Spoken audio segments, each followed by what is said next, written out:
Hello and welcome back to the channel HardReset.Info, and today I will show you how to send secure email in Gmail.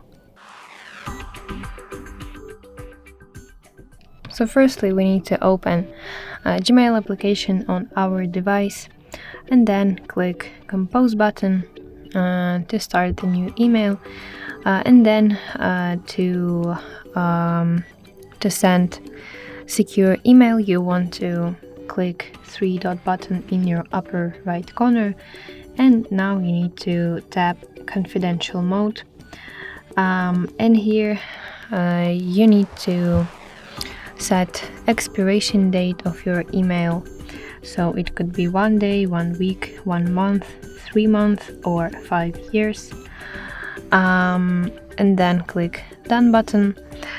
And then if you want an extra security you can require a passcode, so it should be SMS passcode, and save changes by clicking this icon in the upper right corner.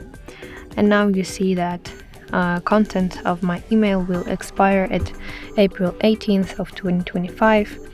And what's important to note that recipients won't have the option to forward, copy, print or download this email, so it's very secure. So that's basically it. I hope you find this video helpful. Please leave your thumbs up and don't forget to subscribe to our channel. See you later. Bye bye.